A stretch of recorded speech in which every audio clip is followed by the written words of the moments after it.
D'abord vous montrer que je tourne un peu en rond dans ces affaires. Tu tournes en rond, mais tu butes là, guitare, tu butes là, ta réserve de mascagoule, pas cagoule, mascagoule. Tu butes là, là tu butes pas parce que là, vous la voyez pas, c'est la fenêtre à web. C'est venu encore sur un échange de messages. Vieux copain.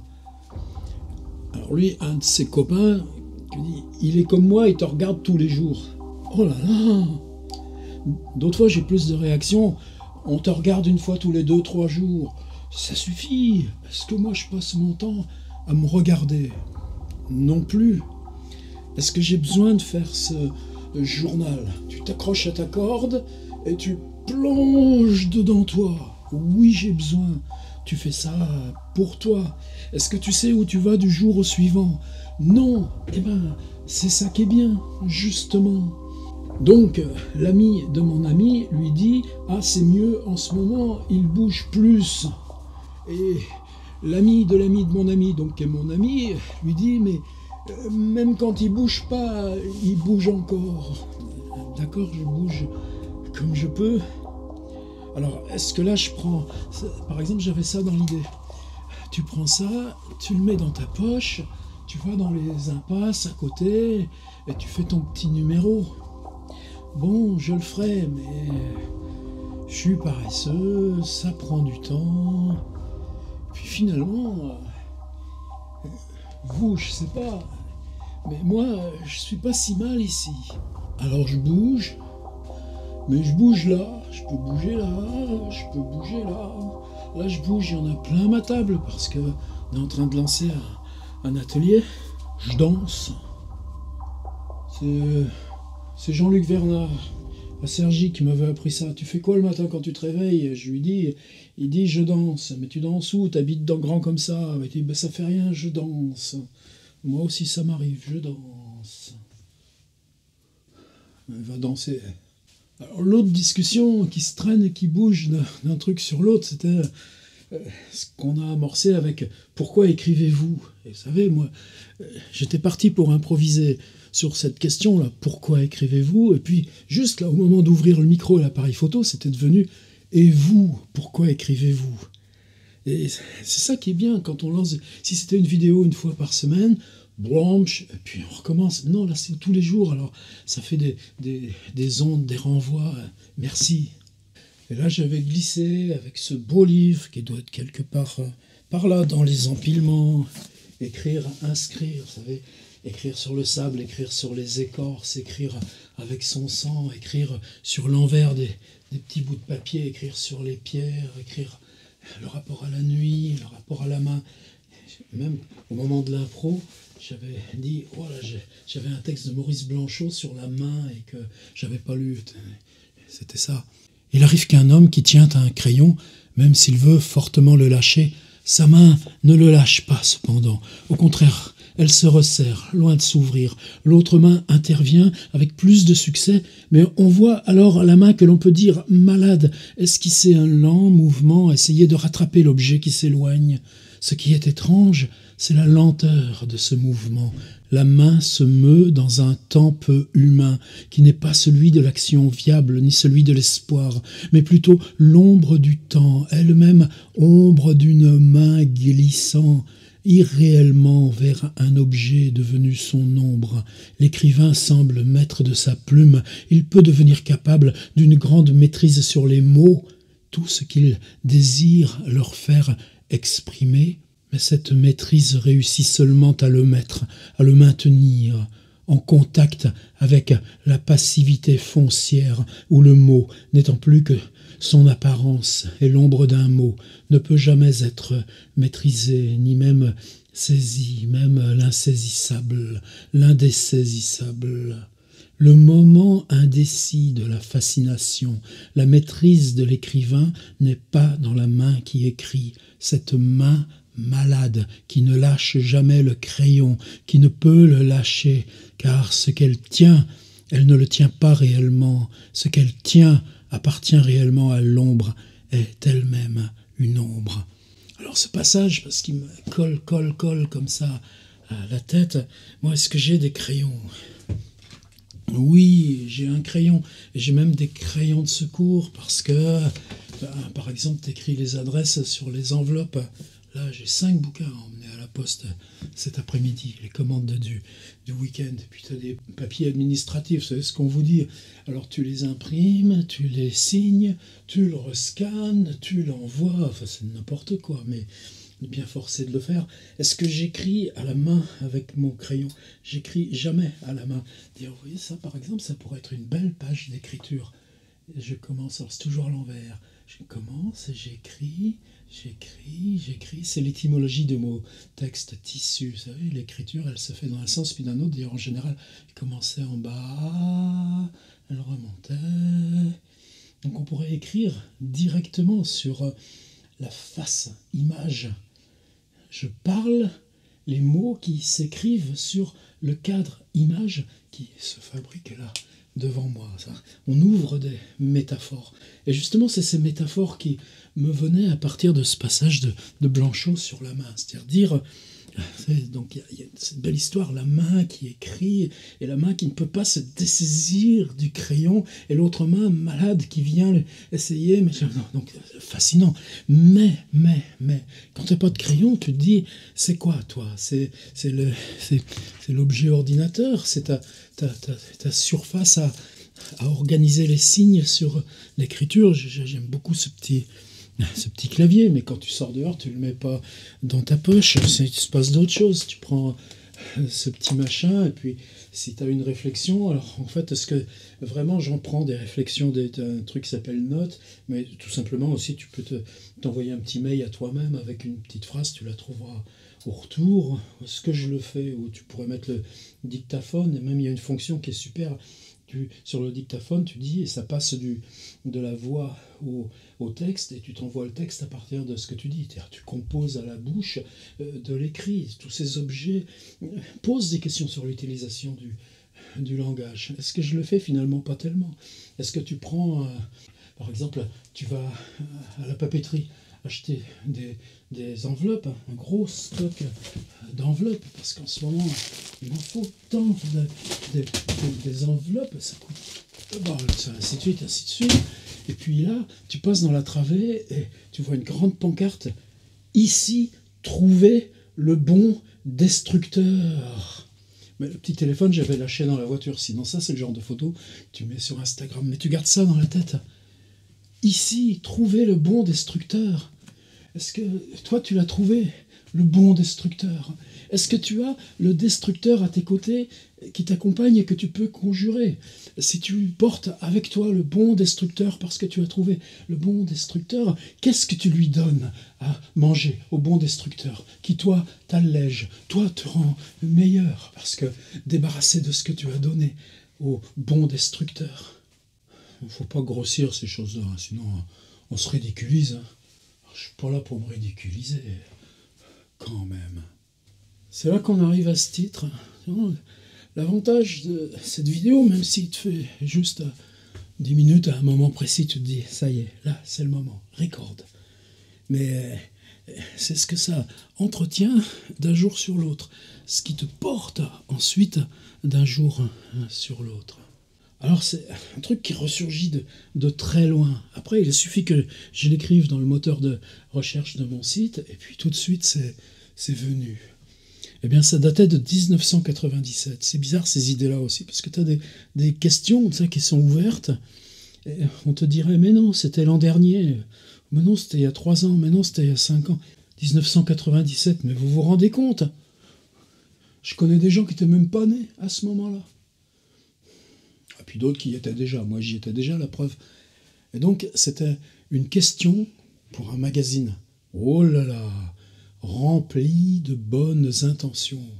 Est-ce qu'on fait de la littérature avec des bonnes intentions? Non. Est-ce qu'on fait de la pensée avec des bonnes intentions? Non. Enfin, c'est un autre espace de débat. La question, c'était pourquoi faut-il lire? Et tu te rends compte?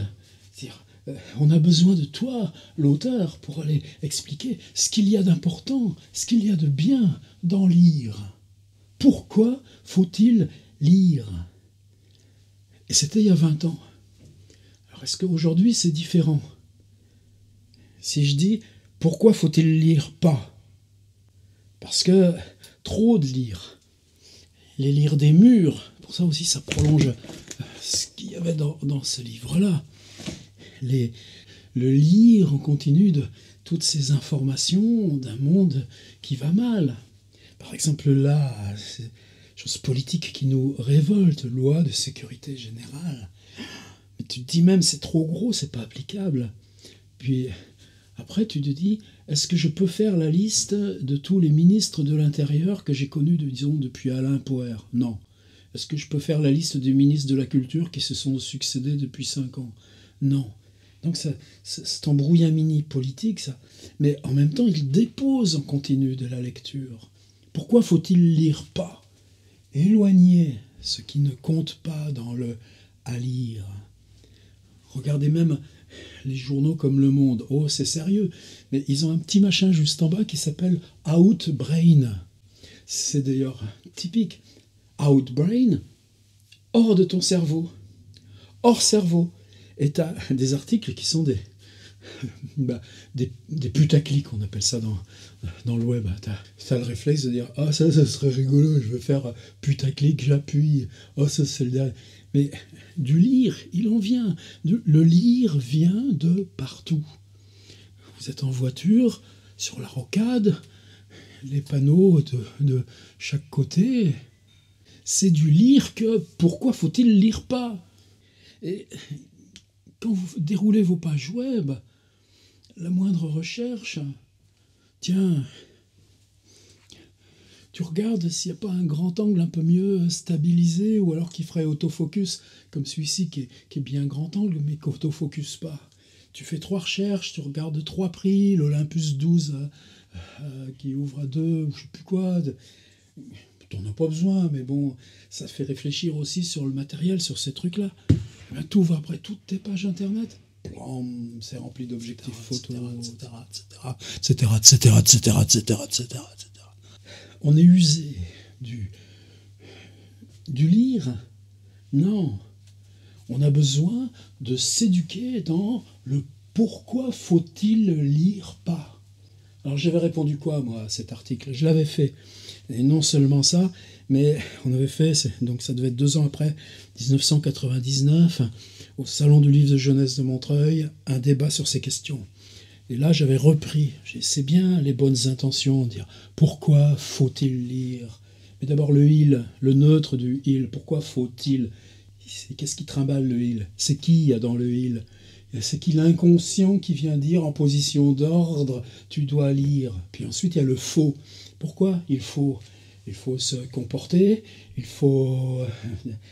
Mais lorsque ça s'applique au lire, à des gens comme Lautréamont, et là, j'avais intitulé ma réponse « Pourquoi faut-il lire quoi ?» Parce que ça, c'est des idées qui traînent, qui sont... Ah, c'est bien, lisez de la BD, et après vous lirez le livre qui a adapté la BD. Ah, c'est bien. Alors j'adore, pour moi, la littérature, c'est quand je travaille sur Lovecraft, c'est des questions extrêmement importantes, ces questions de magazines. Un écrivain que je mets au même niveau que tous les autres, c'est Georges Simenon. Qui m'interdira jamais de lire Simenon, ou Agatha Christie, et puis tant d'autres, même mon Jules Verne. Il n'y a pas de hiérarchie dans la littérature. Simplement, est-ce que la littérature, elle est transitive? Comment on fonctionne, nous? Pour ça aussi qu'on a tant de mal avec éducation nationale ou fac de lettres, avec les questions de creative writing et pratique d'écriture. On fonctionne par court-circuit. C'est-à-dire, c'est des petits collèges, on va leur mettre Pérec la disparition, c'est bien, il n'y a pas de... ça nous fera un truc à raconter. Ah ouais, mais nous, on y vient avec espèce d'espace. Court-circuit. Et le problème, c'est que le court-circuit, notre job, c'est de préciser la zone où tu vas l'appliquer. Mais si tu as bien déchiffré et préparé la petite zone toute mince où tu vas appliquer le court-circuit, paf, décharge électrique. C'est pas du langage amateur, c'est pas du langage d'apprentissage. C'est la langue énoncée par celles et ceux qui viennent à la langue depuis d'autres positions que toi. Parce que là, moi, entre le réel et moi, il y a les murs de livres. Mais celles et ceux, quand vous amenez votre Cortázar, instruction pour monter un escalier, que vous expliquez, instruction pour pleurer, instruction pour chanter, instruction d'où ça vient. Attention, c'est pas des teasings pour le workshop Chambéry de jeudi-vendredi. Hein. Allez pas leur raconter ça. Court-circuit, parce qu'elles et eux, ce qu'ils donnent, c'est leur expérience du réel. Et le langage, quand il vient traverser, c'est le vieux langage, tout lesté de nos dictionnaires, tout lesté de nos vieux savoirs, nos vieux livres, c'est ça qu'on a remis. Et ça, c'est un travail de préparer l'intensité, la zone d'application de l'intensité. Alors pourquoi faut-il lire? Quoi? Pourquoi faut-il lire? Ouais, va lire le programme télé de Télé 7 jours. T'attends à la caisse du supermarché, tu prends le truc de recette de cuisine, et ça te donnera des idées peut-être salutaires. Mais pourquoi faut-il lire pas? Protégeons. Qu'est-ce que c'est les livres que j'ai sortis? J'ai dit, par exemple, les livres que tu relis tout le temps, alors que probablement tu les as jamais lus en entier. Le journal de Kafka, dans quel état il est? Et encore, je crois que c'est mon deuxième, parce que je me souviens d'un qui avait un trou dans la couverture. J'en ai un nouveau. Alors celui-ci, quand je l'emmène en atelier d'écriture, c'est celui-ci que j'emmène, mais ça fait rien, c'est quand même le vieux que je lis. Ça, c'est une question. Je l'ai sorti aussi parce que sur mes étagères, juste en attrapant comme ça, le Golem de Meerink. Gustav Meerink, Der Golem, ein Holsteinbuch. Est-ce que je l'ai lu avec ces pages toutes jaunies? Non. Est-ce que j'arrive à lire en allemand? Bah ouais, en ce moment je traduis des Schrifts de Flusser. Mais le Golem de Meerink, je l'ai dans des vieilles traductions dans mon Kindle. Et puis je l'ai en différentes versions françaises. Je l'ai toujours lu en français, mais symboliquement, il me faut ça. Et alors je regarde des étagères et tu te dis, c'est quoi le livre que tu ne liras jamais dans tes étagères? Alors bien sûr, c'est important d'avoir des livres qu'on ne lira pas. Ils sont la prolongation dans l'univers qui t'entoure de l'imaginaire du livre, le livre possible, le livre que tu écris là, toi, à ta machine. C'est un livre qui n'appartient pas, c'est un livre qui n'est pas lu dans tes étagères. J'ai retrouvé celui-là, j'ai pris. C'est quoi? Dans quel côté il s'ouvre? Comment il se lit? Ah ben c'était à Tokyo, pas Waseda, je crois à l'université de Tokyo même.